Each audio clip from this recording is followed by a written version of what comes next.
Hi everyone, welcome back to my YouTube channel Shreeju. ಇದು ಶುಕ್ರವಾರದ ಬೆಳಿಗ್ಗೆ. ಶುಕ್ರವಾರ ಬೇಗ ಎದ್ದು ಮನೆಯೆಲ್ಲ ಕ್ಲೀನ್ ಮಾಡಿಕೊಂಡು, ದೇವ್ರ ಮನೆ ಕೂಡ ಕ್ಲೀನ್ ಮಾಡಿಕೊಂಡು, ದೇವ್ರನ್ನೆಲ್ಲ ಅಲಂಕಾರ ಮಾಡಿ ದೇವರಿಗೆ ಪ್ರಸಾದ ಮಾಡೋಣ ಅಂಥೇಳಿ ಅಡುಗೆ ಮನೆಗೆ ಬಂದಿದ್ದೀನಿ. ಇವತ್ತಿಗೆ ಪ್ರಸಾದ ಬಂದುಬಿಟ್ಟು ಶಾವಿಗೆ ಪಾಯಸ ಮಾಡೋಣ ಅಂತಿದ್ದೀನಿ. ಶಾವಿಗೆ ಪಾಯಸಕ್ಕೆ ಬೇಕಾಗಿರೋ ಐಟಮ್ನೆಲ್ಲ ಒಂದು ಪ್ಲೇಟಲ್ಲಿ ಈ ಥರ ಜೋಡಿಸಿ ಇಟ್ಕೊತಾ ಇದ್ದೀನಿ. ಇಲ್ಲಿ ನಾನು ಒಂದು ಬಾಣಲಿ ಇಟ್ಬಿಟ್ಟು ಅದಕ್ಕೆ ಸ್ವಲ್ಪ ತುಪ್ಪ ಹಾಕಿ ಡ್ರೈ ಫ್ರೂಟ್ಸ್ನ ಹಾಕಿ ಸ್ವಲ್ಪ ರೋಸ್ಟ್ ಮಾಡ್ಕೊತಾ ಇದ್ದೀನಿ. ಡ್ರೈ ಫ್ರೂಟ್ಸ್ ಎಲ್ಲ ರೋಸ್ಟ್ ಆದಮೇಲೆ ಅದನ್ನು ಸೈಡಿಗೆ ಪಕ್ಕಕ್ಕೆ ಎತ್ತಿಟ್ಟು ಅದರಲ್ಲೇ ಸ್ವಲ್ಪ ಸೇಮಿಯಾ ಹಾಕಿ ಅಂದರೆ ಶಾವಿಗೆ ಹಾಕಿ ಸ್ವಲ್ಪ ಈ ಥರ ಹುರ್ಕೊತಾ ಇದ್ದೀನಿ. ಶಾವಿಗೆ ಎಲ್ಲ ಸ್ವಲ್ಪ ಹುರ್ಕೊಂಡು ಕಲರ್ ಚೇಂಜ್ ಆಗಿ ಆದಮೇಲೆ ಅದಕ್ಕೆ ನಾನು ಸ್ವಲ್ಪ ಸಕ್ಕರೆ ಹಾಕ್ಕೊಂಡು ಅದನ್ನು ಕೂಡ ಸ್ವಲ್ಪ ಹೊತ್ತು ಹುರ್ಕೊಂಡು ಅದಕ್ಕೆ ನಾನು ಇವಾಗ ಹಾಲನ್ನ ಸೇರಿಸ್ಕೊತಾ ಇದ್ದೀನಿ. ಇಲ್ಲಿ ಒಂದು ಕುದಿ ಬಂದಮೇಲೆ ಸ್ವಲ್ಪ ಏಲಕ್ಕಿ ಪೌಡರು ಹಾಗೆ ನಾವು ಡ್ರೈ ಫ್ರೂಟ್ಸ್ನ ಹುರಿದಿಟ್ಕೊಂಡಿದ್ವಿ ಅಲ್ಲ, ಅದನ್ನು ಕೂಡ ಇದರಲ್ಲಿ ಸೇರಿಸಿ ಮಿಕ್ಸ್ ಮಾಡ್ಕೊತಾ ಇದ್ದೀನಿ. ದೇವ್ರ ಪ್ರಸಾದಕ್ಕೆ ಪಾಯಸ ಕೂಡ ರೆಡಿ ಆಯಿತು. ಪೂಜೆ ಎಲ್ಲ ಮುಗಿಯೋಷ್ಟೊತ್ತಿಗೆ ಇವತ್ತು ಸ್ವಲ್ಪ ಲೇಟ್ ಆಗೋಯಿತು. ಇವತ್ತಿನ ಹೆಲ್ದಿ ಡ್ರಿಂಕ್ ಬಂದುಬಿಟ್ಟು ಪಪ್ಪಾಯ ಜ್ಯೂಸು. ಪಪ್ಪಾಯ ಬಂದುಬಿಟ್ಟು ಒಂದು ಅರ್ಧದಷ್ಟು ತೊಗೊಂಡು ಅದನ್ನೆಲ್ಲ ಕ್ಲೀನಾಗಿ ಕ್ಲೀನ್ ಮಾಡಿ ಚಿಪ್ಪೆನೆಲ್ಲ ತೆಗೆದು ವಾಶ್ ಮಾಡಿ ಇಟ್ಕೊಂಡು ಅದನ್ನು ಚಿಕ್ಕ ಚಿಕ್ಕ ಪೀಸಾಗಿ ಕಟ್ ಮಾಡಿ ಒಂದು ಮಿಕ್ಸಿ ಜಾರಲ್ಲಿ ಬಂದುಬಿಟ್ಟು ಪಪ್ಪಾಯ ಮತ್ತು ಶುಗರು, ಇಲ್ಲಿ ನಾನು 1 ಕಪ್ಪಷ್ಟು ಹಾಲನ್ನ ಸೇರಿಸ್ತಾ ಇದ್ದೀನಿ.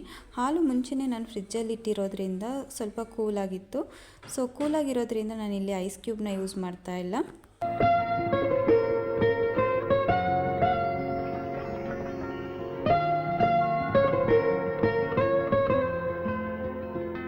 ಇವತ್ತಿನ ತಿಂಡಿ ಬಂದುಬಿಟ್ಟು ಪುರಿ ಮತ್ತು ಮಿಕ್ಸ್ ವೆಜಿಟೇಬಲ್ ಪಲ್ಯ ಮಾಡ್ತಾ ಇದ್ದೀನಿ. ಯಾವಾಗಲೂ ನಾನು ಸಾಗು ಮಾಡ್ಕೊತಾ ಇದ್ದೆ ಪುರಿಗೆ, ಬಟ್ ಇವತ್ತು ಯಾಕೋ ವೆಜಿಟೇಬಲ್ ಪಲ್ಯ ಮಾಡಬೇಕು ಅನ್ನಿಸ್ತು. ವೆಜಿಟೇಬಲ್ ಎಲ್ಲ ತುಂಬ ಫ್ರೆಶ್ ಆಗಿದ್ವು, ಹಾಗಾಗಿ ಅನಿಸುತ್ತೆ. ಇಲ್ಲಿ ವೆಜಿಟೇಬಲ್ ಬಂದು ನಾನು ಕ್ಯಾರೆಟು, ಬೀನ್ಸು, ಆಲೂಗೆಡ್ಡೆ, ಬದನೆಕಾಯಿ, ಟೊಮೊಟೊ ಹಣ್ಣು ಮತ್ತು ಈರುಳ್ಳಿ, ಸ್ವಲ್ಪ ಕೊತ್ತಂಬರಿ ಇದನ್ನೆಲ್ಲ ನಾನಿಲ್ಲಿ ಕಟ್ ಮಾಡಿ ಒಂದು ಸೈಡ್ ಎತ್ತಿಟ್ಕೊತಾ ಇದ್ದೀನಿ. ಇಲ್ಲಿ ರುಬ್ಬೋದಕ್ಕೆ ಅಂತೇಳ್ಬಿಟ್ಟು ನಾನು ಹಸಿ ಕೊಬ್ಬರಿನ ಯೂಸ್ ಮಾಡ್ತಾ ಇದ್ದೀನಿ. ಹಸಿಕಾಯಿ ಯೂಸ್ ಮಾಡೋದ್ರಿಂದ ಒಳ್ಳೆ ರುಚಿ ಇರುತ್ತೆ. ಒಂದು ಬಾಣಲಿಯಲ್ಲಿ ಸ್ವಲ್ಪ ಎಣ್ಣೆ ಹಾಕಿಬಿಟ್ಟು ಶುಂಠಿ ಬೆಳ್ಳುಳ್ಳಿನ ಹಾಕ್ಕೊತಾ ಇದ್ದೀನಿ. ಬೆಳ್ಳುಳ್ಳಿ ನಾನು ಕ್ಲೀನಾಗಿ ಚಿಪ್ಪೆ ಸುಲಿದಿಲ್ಲ, ಹಾಗೆ ಹಾಕ್ಕೊತಾ ಇದ್ದೀನಿ. ಹಾಗೆ ಸ್ವಲ್ಪ ಈರುಳ್ಳಿ ಕೂಡ ಹಾಕ್ಕೊಂಡು ಫ್ರೈ ಮಾಡ್ಕೊತಿದ್ದೀನಿ. ಟೊಮೊಟೊ ಕೂಡ ಹಾಕಿ ಫ್ರೈ ಮಾಡಿ ಚೆನ್ನಾಗಿ ಟೊಮೊಟೊ ಫ್ರೈ ಆಗಿ ಆದಮೇಲೆ ಹಸಿ ಕೊಬ್ಬರಿ ಮತ್ತು ಸ್ವಲ್ಪ ಕೊತ್ತಂಬರಿ ಹಾಕಿ ಫ್ರೈ ಮಾಡಿ ಎತ್ತಿಟ್ಕೊತಾ ಇದ್ದೀನಿ. ಇದನ್ನು ಆರೋಕ್ಕೆ ಬಿಡ್ತೀನಿ. ಇನ್ನೊಂದು ಕಡೆ ಕುಕ್ಕರ್ ಇಟ್ಬಿಟ್ಟು ಅದಕ್ಕೆ ಸ್ವಲ್ಪ ಎಣ್ಣೆ ಹಾಕಿ ಈರುಳ್ಳಿನ ಅದರಲ್ಲಿ ಫ್ರೈ ಮಾಡ್ಕೊತಾ ಇದ್ದೀನಿ. ಈರುಳ್ಳಿ ಸ್ವಲ್ಪ ಫ್ರೈ ಆಗಿ ಆದಮೇಲೆ ನಾವು ಹಚ್ಚಿಟ್ಟಿರೋ ಅಂಥ ಎಲ್ಲ ವೆಜಿಟೇಬಲ್ ಹಾಕಿ ಒಂದ್ಸಲಿ ಫ್ರೈ ಮಾಡ್ಕೊತಾ ಇದ್ದೀನಿ. ವೆಜಿಟೇಬಲ್ ಎಲ್ಲ ಸ್ವಲ್ಪ ಫ್ರೈ ಆಗಿ ಆದಮೇಲೆ ನಾನಿಲ್ಲಿ ಹಸಿ ಬಟಾಣಿನ ಕೂಡ ಇದರಲ್ಲಿ ಸೇರಿಸ್ಕೊತಾ ಇದ್ದೀನಿ. ಸೊ ಸ್ವಲ್ಪ ಹೊತ್ತು ಫ್ರೈ ಆಗಿ ಆದಮೇಲೆ ಇದಕ್ಕೆ ರುಚಿಗೆ ತಕ್ಕಷ್ಟು ಉಪ್ಪು, ಅರಿಶಿನ, ಹಾಗೆ ಗರಂ ಮಸಾಲ, ಸ್ವಲ್ಪ ಖಾರದ ಪುಡಿ ಮತ್ತು ಧನಿಯಾ ಪುಡಿ ಇದನ್ನೆಲ್ಲ ಹಾಕಿ ನಾನಿಲ್ಲಿ ಮಿಕ್ಸ್ ಮಾಡ್ಕೊತಾ ಇದ್ದೀನಿ. ನಾವು ಆಗಲೇ ರುಬ್ಬೋದಕ್ಕೆ ಅಂತ ಇಟ್ಟಿದ್ವಿ ಅಲ್ವಾ, ಅದು ಕೂಡ ರುಬ್ಬಿ ಆಯಿತು. ಈಗ ಆ ರುಬ್ಬಿರೋ ಮಸಾಲ ಕೂಡ ನಾನು ಇದರಲ್ಲಿ ಸೇರಿಸ್ಕೊತಾ ಇದ್ದೀನಿ. ಹಾಗೆ ಆ ಮಿಕ್ಸಿ ಜಾರಿಗೆ ಸ್ವಲ್ಪ ನೀರು ಹಾಕಿ ಅದನ್ನು ಕೂಡ ನಾನು ಇದರಲ್ಲಿ ಸೇರಿಸ್ಕೊತಾ ಇದ್ದೀನಿ. ಇದು ಪಲ್ಯ ಆಗಿರೋದ್ರಿಂದ ಇಲ್ಲಿ ನಾನು ಜಾಸ್ತಿ ನೀರನ್ನ ಸೇರಿಸ್ಕೊತಾ ಇಲ್ಲ.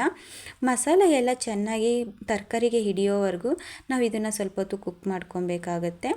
ಸ್ವಲ್ಪ ತಿಕ್ ಕೂಡ ಆಗಬೇಕು ಗ್ರೇವಿ, ತುಂಬ ನೀರಾಗಿದ್ದರೆ ಚೆನ್ನಾಗಿರಲ್ಲ. ತುಂಬಾ ರುಚಿಯಾಗಿರುವಂಥ ವೆಜಿಟೇಬಲ್ ಪಲ್ಯ ಕೂಡ ರೆಡಿ ಆಯಿತು.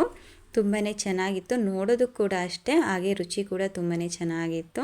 ಇಲ್ಲಿ ನಾನು ಮುಂಚೆನೇ ಪುರಿ ಹಿಟ್ಟನ್ನ ಮಿಕ್ಸ್ ಮಾಡಿ ಒಂದು ಕಡೆ ಎತ್ತಿಟ್ಟಿದ್ದೆ. ಈಗ ಅದನ್ನು ನಾನು ಒಂದೊಂದನ್ನೇ ಲಟ್ಟಿಸ್ಕೊತಾ ಇದ್ದೀನಿ. ಕೆಲವರು ಪುರಿನ ಲಟ್ಟಿಸ್ಕೊಂಡೇ ಪುರಿನ ಮಾಡ್ತಾ ಇರ್ತಾರೆ, ಬಟ್ ನನಗೆ ಅದು ಬರಲ್ಲ. ಹಾಗಾಗಿ ನಾನು ಫಸ್ಟು ಒಂದು ಕಡೆ ಎಲ್ಲದನ್ನು ಲಟ್ಟಿಸ್ಕೊಂಡು ಪುರಿಗಳನ್ನ ಇಟ್ಕೊಂಡು ಆಮೇಲೆ ಫ್ರೈ ಮಾಡ್ಕೊತಾ ಇದ್ದೀನಿ. ಇಲ್ಲಿ ಒಂದು ಬಾಣಲಿಯಲ್ಲಿ ಎಣ್ಣೆ ಇಟ್ಬಿಟ್ಟು ಈ ಥರ ಪುರಿ ಹಾಕಿ ಮೇಲ್ಗಡೆ ಸ್ಪೂನಿಂದ ಈ ಥರ ನಿಧಾನಕ್ಕೆ ಒತ್ತುತ್ತಾ ಇದ್ದರೆ ಪುರಿ ಉಬ್ಬುತ್ತೆ. ಪುರಿ ಉಬ್ಬಬೇಕಾದ್ರೆ ಈ ಥರ ಎಣ್ಣೆನ ಅದ್ರ ಮೇಲೆ ಹಾಕ್ತಾಯಿದ್ರೆ ಫುಲ್ಲು ಪುರಿ ಉಬ್ಬಿ ತುಂಬಾ ಚೆನ್ನಾಗಿ ಸಾಫ್ಟಾಗಿ ಬರುತ್ತೆ. ಪುರಿ ಸಾಫ್ಟಾಗಿರಬೇಕು ಅಂದರೆ ಈ ಥರ ಫುಲ್ ಉಬ್ಬಿದ್ರೇ ಸಾಫ್ಟಾಗಿರುತ್ತೆ, ಇಲ್ಲ ಅಂದರೆ ಗಟ್ಟಿ ಗಟ್ಟಿ ಇರುತ್ತೆ, ಅವಾಗ ತಿನ್ನೋದು ಕೂಡ ಅಷ್ಟು ರುಚಿ ಇರಲ್ಲ. ಇವತ್ತಿನ ಪುರಿ ಮತ್ತು ವೆಜಿಟೇಬಲ್ ಪಲ್ಯ ತುಂಬ ಅಂದರೆ ತುಂಬಾ ಚೆನ್ನಾಗಿತ್ತು. ಹಾಗೆ ಇವತ್ತಿನ ದಿನ ಕೂಡ ಅಷ್ಟೇ ತುಂಬಾ ಚೆನ್ನಾಗೋಯಿತು. Thank you for watching all.